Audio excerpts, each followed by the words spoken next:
Assalamualaikum warahmatullahi wabarakatuh. USM News kembali hadir menjumpai Anda. Beragam informasi menarik akan kami sajikan untuk Anda selama 30 menit ke depan. Bersama saya Nabila Khairunnisa, dan berikut USM News selengkapnya.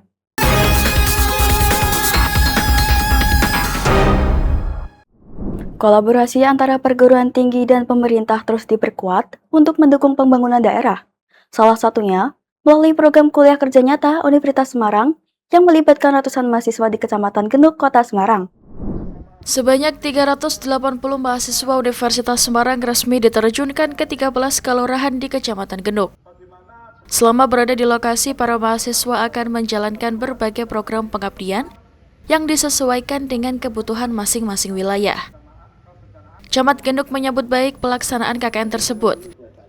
Kehadiran mahasiswa dinilai tidak hanya menambah tenaga di lapangan, tetapi juga diharapkan mampu menghadirkan ide dan inovasi yang memberikan manfaat nyata bagi masyarakat. Dalam pelaksanaan KKN, mahasiswa akan diarahkan untuk mendukung sejumlah program prioritas pembangunan di Kecamatan Genuk, mulai dari penguatan lingkungan hidup, peningkatan ketahanan pangan, hingga pengembangan usaha mikro, kecil, dan menengah. Selain itu, potensi lokal juga menjadi perhatian. Salah satunya dengan mendorong promosi kuliner khas Kecamatan Genuk agar semakin dikenal masyarakat dan memiliki nilai ekonomi yang lebih tinggi. Yang pertama pastinya kami bersyukur kami dapat tambahan ide pemikiran dan pastinya tenaga untuk bisa membangun Kecamatan Genuk. Yang kedua juga matur nuwun kolaborasinya antara kecamatan, kelurahan, dan masyarakat serta perguruan tinggi, khususnya USM yang hari ini bisa melaksanakan KKN. Kemudian harapannya nanti dengan adanya KKN pasti harus bermanfaat, karena tadi saya sampaikan kalau tidak ada bedanya antara setelah dan sebelum KKN mahasiswa ini nanti percuma saja. Kan nilai tambahnya adalah bahwa adanya adik-adik mahasiswa KKN ini bisa membawa kemajuan bermanfaatan di kecamatan. Dengan kolaborasi antara perguruan tinggi, pemerintah, dan masyarakat, berbagai potensi daerah diharapkan dapat terus berkembang sekaligus mendukung pembangunan di Kecamatan Genuk.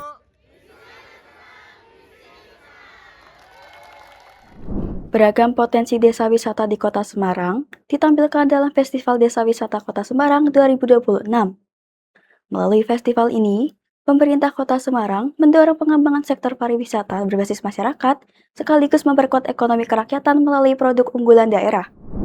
Sebanyak 12 desa wisata dan 3 kelompok sadar wisata atau Pokdarwis mengikuti Festival Desa Wisata Kota Semarang 2026 yang digelar Dinas Kebudayaan dan Pariwisata Kota Semarang di Bumi Perkemahan Harda Walika Desa Wisata Jatirejo, Kecamatan Gunungpati.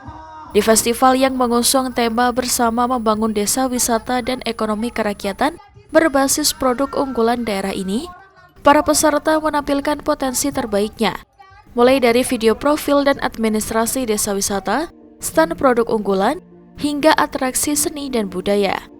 Salah satu stand yang menarik perhatian pengunjung datang dari Desa Wonolopo yang menghadirkan beragam produk herbal berbasis rempah.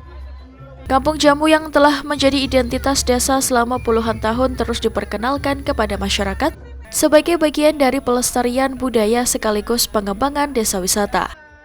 Karena ini identitas dari desa kita, Desa Wonolopo, karena di Desa Wonolopo itu ada kampung tematik, yaitu Kampung Jamu.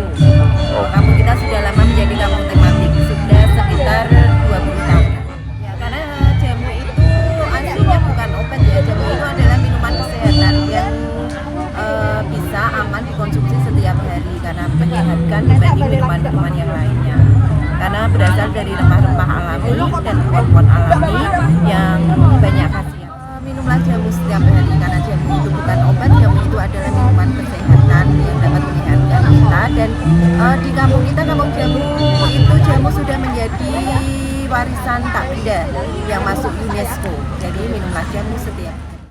Selain jamu tradisional, pelaku UMKM juga menghadirkan berbagai olahan rempah, seperti sirup bawang lanang dan wedang rempah yang diproduksi secara rumahan. Produk-produk tersebut tidak hanya dipasarkan kepada masyarakat umum, tetapi juga mulai diperkenalkan kepada kalangan pelajar sebagai media edukasi mengenai minuman tradisional Indonesia. Saya bawa sirup jahe rempah wangi. Komposisinya ada jahe merah, ada gula pasir, ada serai, ada daun pandan, kayu manis, cengkeh, rempah-rempah supaya tidak hilang kebudayaan kita. Jadi masih tetap kita pakai produk ini karena ini sangat bagus untuk kesehatan. Variannya ada sirup bawang lanang, ada wedang ungu, dan itu saya bikin ada yang sasetan kecil-kecil, ada yang packaging yang besar, jadi macam-macam. Oke, Saya suka untuk edukasi sama anak-anak Al-Azhar. Melalui Festival Desa Wisata 2026, pemerintah Kota Semarang berharap desa wisata terus berinovasi, meningkatkan kualitas pelayanan, serta mampu menjadi destinasi unggulan yang mendukung pertumbuhan ekonomi masyarakat dan memperkuat sektor pariwisata Kota Semarang. Pemerintah terus memperkuat pembangunan infrastruktur sumber daya air sebagai upaya mendukung ketahanan pangan, energi, dan air nasional. Komitmen tersebut ditandai dengan peresmian 5 bendungan di berbagai wilayah Indonesia oleh Presiden Prabowo Subianto. Presiden Prabowo Subianto meresmikan pembangunan 5 bendungan yang tersebar di Provinsi Nusa Tenggara Barat, Aceh, Jawa Tengah, dan Bali.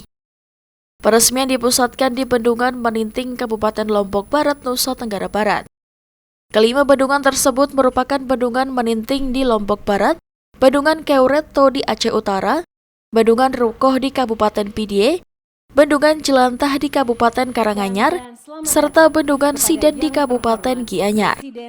Presiden Prabowo Subianto menyampaikan rasa syukur atas rampungnya pembangunan 5 bendungan tersebut.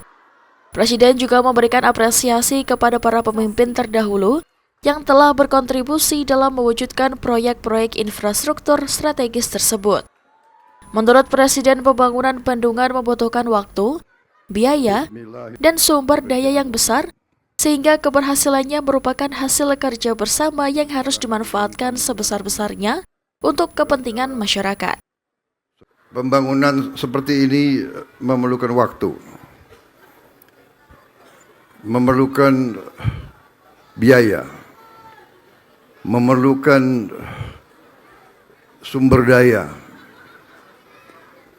Saya bersyukur bendungan ini bisa saya yang resmikan.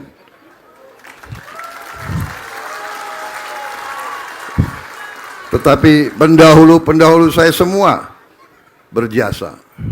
Saya selalu ingatkan seluruh bangsa, berfikirlah untuk bangsa, berfikirlah untuk rakyat, berfikirlah untuk kebaikan semua, berfikirlah untuk seluruh keluarga besar, seluruh rakyat Indonesia.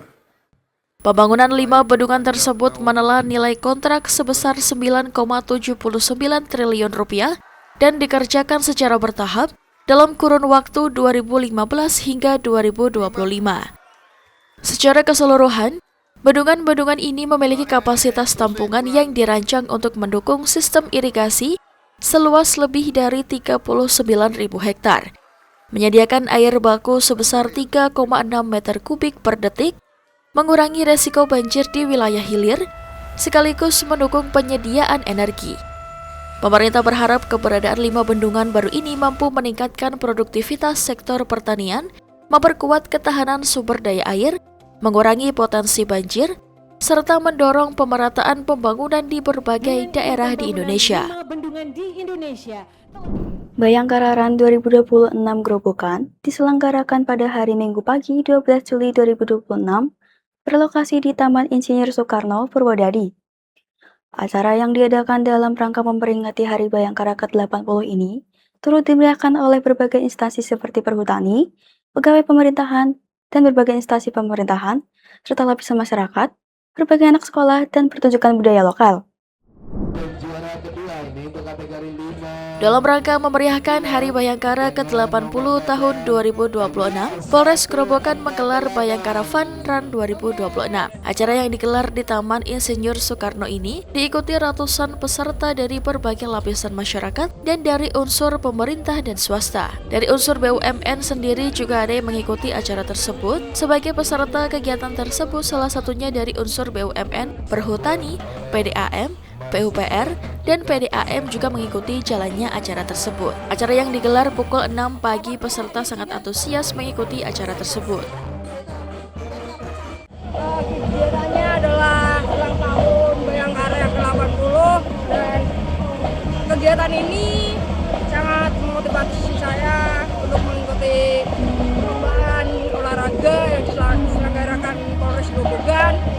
Semoga semakin sukses dan jaya dan semakin mempererat. Kegiatannya adalah lomba lari, Pak. Lomba lari yang diselenggarakan oleh Polres Grobogan, terutamanya atas ulang tahun Bayangkara yang ke-80. Hari ini kita berpartisipasi dalam acara Bayangkara Run tahun 2026. Kami dari Perhutani ikut berpartisipasi dalam rangka ulang tahun Polri yang ke-80.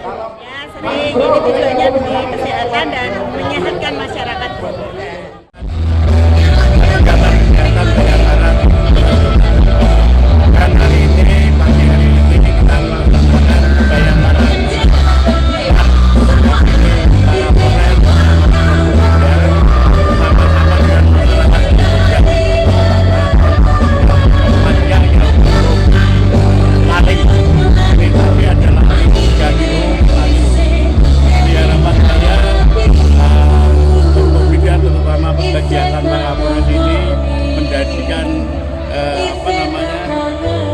hubungan baik dengan warga kabupaten.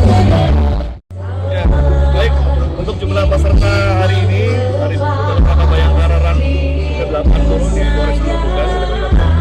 Dan peserta antusias masyarakat 600. Harapannya masyarakat Bayangkara Run semakin sehat dan untuk komunitas lari sehingga lebih banyak lagi pesertanya dan lebih banyak lagi belajar. Dalam sambutannya pada saat itu, Kapolres Fun Run bukan sekedar kegiatan olahraga, melainkan menjadi wadah mempererat silaturahmi, memperkuat sinergi, dan membangun budaya hidup sehat di tengah masyarakat. Ratusan warga di Kudus, Jawa Tengah rela antri hingga berdesakan untuk mendapat sejumlah kebutuhan pokok di pasar murah yang digelar pemerintah Kabupaten Kudus. Pasar murah digelar sebagai upaya menjaga stabilitas harga pangan. Tak butuh waktu lama, kebutuhan pokok yang dijual di bawah harga pasaran ludes dalam waktu kurang dari 1 jam. Beginilah suasana pasar murah yang digelar pemerintah Kabupaten Kudus, Jawa Tengah di halaman Dinas Pertanian dan Pangan Kudus pada Jumat pagi. Ratusan warga emak-emak rela antri panjang berdesakan demi dapatkan kebutuhan pokok yang dijual dengan harga lebih murah dibanding harga pasaran. Di pasar murah kali ini beras SPHP dijual Rp58.000 per 5 kg dari harga pasaran Rp70.000 per 5 kg. Harga beras medium dari Gapoktan dijual Rp68.000 per 5 kg, sementara di pasaran berkisar Rp72.000. Minyak kita dijual Rp15.000, sementara di pasaran kisaran Rp17.000. Telur ayam dijual Rp28.000, sementara pasaran Rp30.000 per kilogram. Kemudian gula pasir Rp16.000 per kilogram, sementara pasaran Rp17.000 per kilogram. Gas LPG 3 kg dengan harga standar dan beragam kebutuhan pokok lainnya seperti aneka cabai, bawang merah hingga bawang putih yang dijual lebih murah dari pasaran. Tak butuh waktu lama, kebutuhan pokok masyarakat seperti beras total 5 ton, minyak kita 240 liter, gula pasir 700 kg, telur ayam 200 kg ludes hanya dalam waktu sekitar 1 jam. Keberadaan pasar murah ini disambut antusias warga, bahkan sejumlah warga memilih datang lebih awal sebelum dibuka. Warga pun mengaku terbantu dengan adanya operasi pasar murah ini, sebab bisa membantu meringankan ekonomi keluarga. Bupati Kudus Sam'ani Intakoris mengatakan, kegiatan gerakan pangan murah merupakan upaya pemerintah Kabupaten Kudus dalam menjaga stabilitas harga kebutuhan pangan. Selain kebutuhan pokok, produk hasil olahan pelaku UMKM binaan Dinas Pertanian Pangan juga dipasarkan di pasar murah kali ini. Ya, sembako ada ini sabun, ada mie, beras juga, itu Mbak. Terus ada minyak, sabun, komplit semua ada. Jam 7. Wah, antrinya bukan main. Ada yang belum, ada yang enggak. Ibu sebentar, tapi selan lah.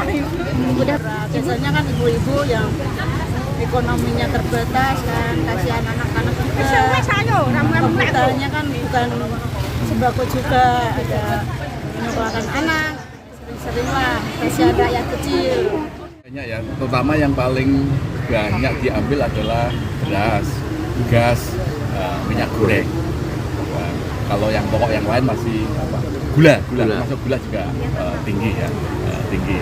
Artinya kebutuhan sehari-hari masyarakat yang memang perlu ada support dari pemerintah. Contohnya kalau gula ya biasanya 17,5 di sana 16 ya gitu. Kalau beras sesuai SPHT ya, Pak. SPHT-nya dari Bulog tadi. Nah, kalau gas standar. Kalau kita lihat ya, dengan adanya dampak ekonomi global, nasional maupun regional ya, dampaknya kan sangat luar biasa ya. Dengan kenaikan BBM pastinya akan mempengaruhi harga pasar ya. Dengan adanya gerakan pangan murah ini menstabilkan harga terutama di pasar-pasar. Karena untuk menjaga inflasi itu yang pertama adalah pasokan, yang kedua adalah pasar, barang yang di pasar itu tersedia dengan baik. Pasar murah dalam rangka gerakan pangan murah ini digelar rutin tiap bulan. Keberadaan pasar murah ini diharapkan bisa menjaga stabilitas harga pangan agar tidak memberatkan warga. Dari Kudus, Eni Ayu Lestari, USM TV. Pembalap muda Indonesia Veda Ega Pratama kembali menunjukkan performa impresif di ajang Moto3 2026. Hasil positif pada Grand Prix Jerman tak hanya menambah pundi-pundi poin, tetapi juga mengantarkannya melewati rival asal Malaysia di klasemen sementara. Veda Ega Pratama tampil kompetitif pada seri Moto3 Jerman yang berlangsung di sirkuit Sachsenring Minggu 12 Juli 2026. Pebalap Honda Tim Asia itu berhasil finish di posisi ke-8 meski memulai balapan dari grid ke-13. Penampilan konsisten sepanjang balapan membuat Veda mampu memperbaiki posisinya sedikit demi sedikit hingga bergabung dalam rombongan perebut 8 besar. Memasuki lap-lap akhir, Veda memanfaatkan sejumlah peluang untuk menyalip para pesaingnya dan mengamankan posisi ke-8 saat melintasi garis finish. Sementara itu, rival terdekatnya pembalap Malaysia Hakim Danis justru kehilangan momentum. Setelah sempat bersaing di barisan depan, Hakim harus puas mengakhiri balapan di posisi ke-12. Hasil tersebut membuat Veda menambah 8 poin sehingga kini mengoleksi 90 poin dan naik ke posisi ke-6 klasemen sementara kejuaraan dunia Moto3 2026. Sebaliknya, Hakim Danis turun ke peringkat ke-7 dengan raihan 86 poin. Selisih 4 poin kini menjadi pembeda dalam persaingan dua pembalap Asia tersebut. Sementara di puncak klasemen, Maximo Qualls masih memimpin dengan 231 poin, diikuti Brian Uriarte dan Alvaro Carpe. Persaingan Moto3 2026 dipastikan masih berlangsung ketat. Seri berikutnya akan digelar di sirkuit Silverstone, Inggris pada awal Agustus mendatang. Bakal hasil positif di Sachsenring menjadi modal penting bagi Veda Ega Pratama untuk mempertahankan posisinya di 6 besar, sekaligus membuka peluang menembus 5 besar klasemen dunia. Pemirsa, menawarkan konsep unik, Flavor Hive di Alexandria, Virginia, jadi viral walau baru beroperasi setahun lalu. Namun, menu fusion halal yang ditawarkan tak mengecewakan para pelanggan yang rela antri. Bahkan, konsep food truck ini juga diikuti beberapa negara seperti Mesir, Pakistan, juga Indonesia. Informasi ini sekaligus menutup perjumpaan kita hari ini. Saksikan terus USM News hanya di USM TV. Saya Nabila Khaurinisa dan seluruh kru yang bertugas pamit undur diri. Terima kasih. Wassalamualaikum warahmatullahi wabarakatuh. What kind of meat do you have? You have chicken lamb and okay. Can I have both? Inilah Flavor Hive, food truck halal di Alexandria, Virginia yang menawarkan menu fusion dengan memadukan beragam kuliner. Walau baru beroperasi setahun yang lalu, food truck ini menjadi viral karena konsepnya yang unik. Shihan Chowdhury adalah salah satu pemiliknya. It's called like the walking taco, and that concept has been around for a while. But it's usually like the restaurants, they have like the Latino Mexican restaurants. When they make their own tortilla, they have some leftover tortilla, and they just put it in a bag and put some meat on top of it.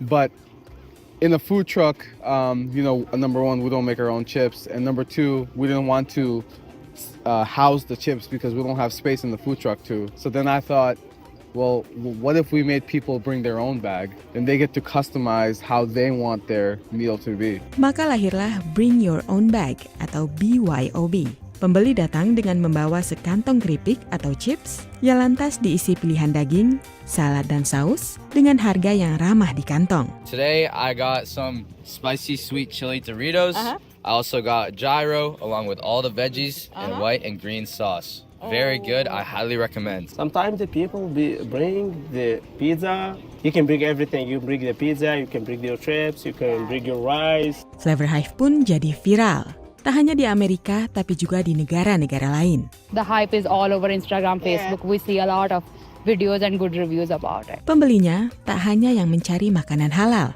dan mereka rela antri untuk mencicipi kuliner yang menjadi sensasi di media sosial ini. I like the food so far, the things I have tried. So it's wonderful to see a lot of Muslim persons are coming forward with their halal businesses and communities supporting them.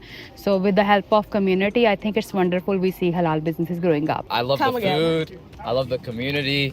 They're very nice. They're very funny. So I love being here. Kepopuleran Flavor Hive lantas membuat konsep Bring Your Own Bag ini ditiru. Here's the problem. They're just putting anything in the bag. You can't put anything in the bag. There's a specific types of ingredients that you can put in the bag. And I think we figured it out with our the type of proteins we use, the sauce that we have. It's not too cheesy, it's not heavy with mayonnaise, it's none of that stuff. People think the white sauce is mayonnaise. It's not mayonnaise. It's a special sauce we make in-house that gives the right balance to everything. It brings it together. But people in Indonesia, Egypt, Pakistan, they're just putting anything in the bag. Dan selama Ramadan, untuk mengantisipasi membanjirnya pembeli, Flavor Hive pun menyiapkan 5 food trucknya. Dari Alexandria, Virginia, tim VOA.